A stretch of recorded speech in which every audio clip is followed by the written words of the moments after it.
Dikatakan bahawa matahari akan terbit daripada barat.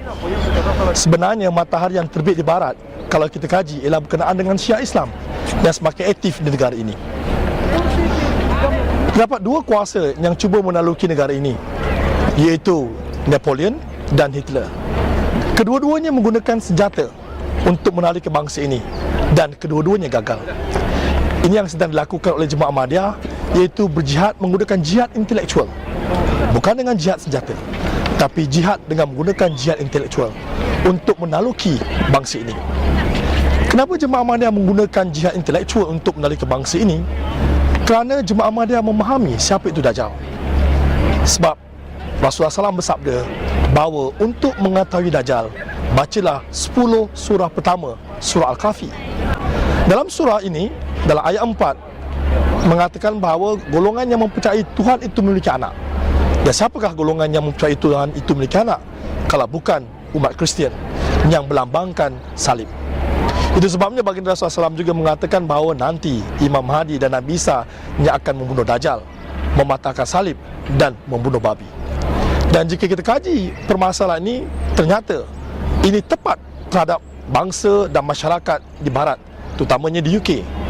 Mereka adalah Dajjal, dan mereka lah yang beragama Kristian, dan mereka lah yang mempunyai sifat seperti babi yang tidak tahu malu. Bayangkanlah, jika bangsa ini menjadi umat Islam, sudah tentu mereka akan mainkan peranan untuk mengangkat martabat Islam. Itulah sebab dikatakan bahawa akhir zaman memang sedang akan berlaku, iaitu zaman kelemahan, zaman kemunduran umat Islam akan berakhir. Kerana umat Islam akan digantikan dengan bangsa yang kuat, bangsa yang bermaruah, bangsa yang berdisiplin. Dengan kekuatan orang-orang barat ini, sudah tentu akan menaikkan semangat umat Islam yang lain untuk sama-sama membangunkan Islam di seluruh dunia. Добро пожаловать на Джалса Саланов. Welcome to Jalsa Salana. अच्छा हाँ वो जरूर लिखना Singapore. पहले photo दिखा अच्छा photo kemana pengira buah dulu Abu हाँ bapaknya Umi pergi Singapura Malaysia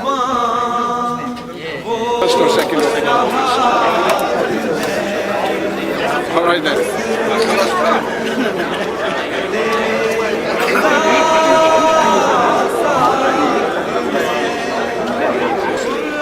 I've never been to the States before.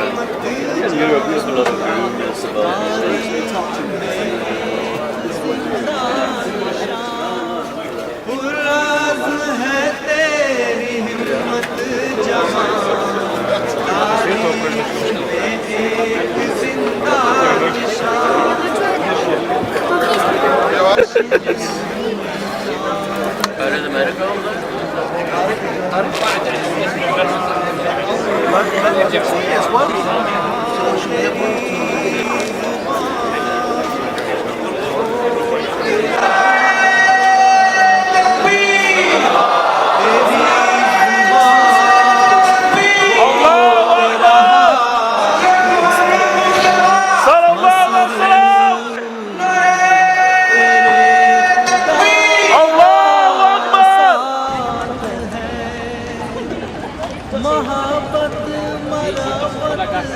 जिस कौम में वहदत अखुवत हो जिस कौम में मोहब्बत मराबत हो जिस कौम में वहदत अखुवत हो जिस कौम में कदम चूमेगी उसके फतह मुबीन निज़ाम खिलाफत हो जिस कौम में तेरी जुबान वो तेरा हाथ है तेरी जुबान वो तेरा हाथ है Masroor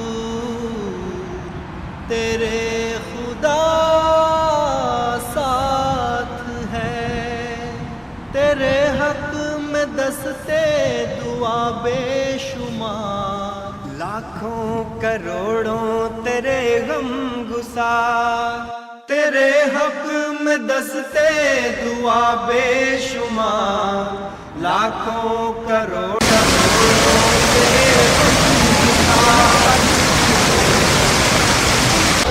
Persoalannya sekarang, apakah usaha kita untuk mengislamkan masyarakat di Barat? Seperti yang saya katakan tadi, kita sebenarnya berjihad. Berjihad bukannya peperangan, tapi jihad intelektual. Jika dalam peperangan kita memerlukan senjata dan kubu, maka dalam jihad intelektual kita perlukan masjid. Dan kita perlu mencetak Al-Quran ke dalam terjemahan dalam bahasa Inggeris supaya masyarakat Barat dapat mengenal Islam.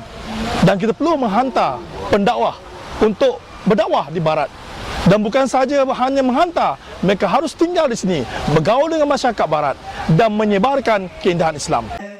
तेरी जुबान वो तेरा हाथ है मसरूर तेरे खुदा साथ है गए दिन के होते थे मजबूर हम अमनो अमा से बहुत दूर हम गए दिन के होते थे मजबूर हम अमनो अमा से बहुत दूर हम पे खुदा की इनायत हुई बहुत रोए और अब है मसरूर हम तेरी जुबान वो तेरा हाथ है तेरी जुबान वो तेरा हाथ है मसरूर तेरे खुदा साथ है ऐ काश चरणों में आऊं तेरे अकीदत के मैं गीत गाऊं तेरे ऐ काश चरणों में आऊं तेरे अकीदत के मैं गीत गाऊं तेरे है इब्ने आदम की ये आरज़ू आका मैं कुर्बान जाऊं तेरे तेरी जुबान वो Masyarakat Islam sebenarnya harus bersatu kalau mereka ingin mengembalikan zaman kegemilangan Islam. Dan itu memerlukan khilafat. Hanya melalui khilafat sajalah jemaah Islam akan bersatu untuk mencapai kemenangan. तू जहाँ है हमारी मर जाए अगर तुझे न चाहे ऐ शख्स तू जहाँ है हमारी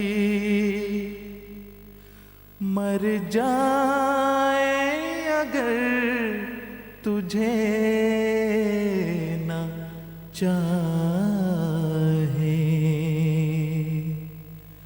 100 बार मरे तो तेरी खातिर 100 बार जिए तो तुझको चाहे 100 बार जिए तो तुझको चाहे. Time when Ahmadi Muslims from all over the world congregate to enhance their spirituality, brotherhood and allegiance to Khilafat. Our new converts, the brothers that have joined the community, that's the first thing they say, that the experience of Jalsa is unbelievable. You cannot feel that spirituality anywhere in the world. Jalsa Salana is a time of worship and contemplation, a time for reflection, an opportunity to meet fellow Ahmadis and create new friendships, a time for sharing, caring and being charitable. You know, it's kind of like there's always these moments whenever you're having like a highly spiritual moment where you want to kind of hit the reset button a little bit and say, you know, can I start from scratch, you know, and try to build upon, you know, the good things that God has allowed me to do and work past the mistakes and the faults and to like iron these things out. And so it's like a clean slate type of feeling, you know, that like maybe I've been granted that forgiveness that I was so much seeking, right? Along with everybody else. And whenever you get to share an experience like that, it's you know, it's a very humbling experience to share this in public. So also a lot of humility with it as well. The performance of the Hajjat prayers advances the believer's perception of Allah to new heights. Rising in the early hours with the moon still peeping through the serenity of the night, Ahmadi Muslims silently line up to perform these voluntary prayers, whose virtue have been extolled in the Holy Quran. Incredible. I came on Thursday and on Friday morning I did Tahajjud and I was in the front line, mashallah. I came very early. So when Hazur came and I was praying behind Hazur, I was very, very happy. I think I may have caught Hazur's eye when he kind of came in and saw me. It's very moving because the thing I remember is that the tears of Hazur is crying in his prayers, and the humility of Hazur, and he has the whole world on his shoulder, and he's, you know, the Amir al-Mu'mineen, the Khalifah of Allah, and here he is crying in front of Almighty God, and the humility of that man is incredible. Salat worship at Jalsa Salana is all the more special as believers gather as one behind their beloved Imam, His Holiness Hazrat Mirza Masroor Ahmad, to worship Allah the Almighty. Offering prayers in such a large congregation is a special feeling. You know, I remember the first time I heard everybody drop down on these wood floors, and I had never prayed in such a large group, and it was, I don't know, it created like a type of awe to hear, you know, so many thousand people's knees hit the wood at the same time. And I always feel like a stronger charge whenever I'm praying in such a large group. When I came here on Thursday, and I was very tired and I lay down, and straight away, like, I had a dream. I felt like I was awake, and I saw that there was a river running through the whole area of clean, pristine water. And in Islam, that represents revelation and represents purity. And the spiritual experiences which you have here, it's as if the angels have descended from the earth. You're here for the sake of Allah. Hakikatul Mahdi is like the garden of the Mahdi. It's real. Seeing the progression of Jamaat, the brotherhood, it's basically recharging your spiritual batteries. The Bad ceremony is one of the most moving and inspirational features of Jalsa Salana. Every Ahmadi pledges their allegiance to the blessed institution of Khilafat Ahmadiyya. Linked together as one Jamaat, to one hand, Ahmadi Muslims affirm their commitment to 10 conditions of the Ba'ath. This year's Jalsa, for a long time I've been researching about the Promised Messiah and about whether I should accept the Promised Messiah, if that's God's will for me, if that's what He wants me to do.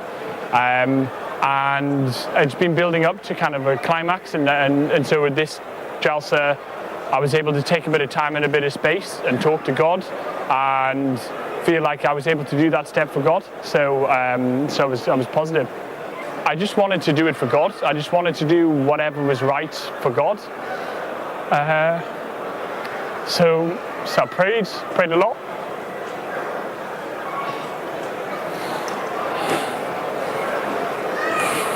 Adina Sarat al-Mustaqim, just got me down the straight path. And from that, then I just wanted to do it for God and not for anybody else, and not for any human being, and not for anything like that.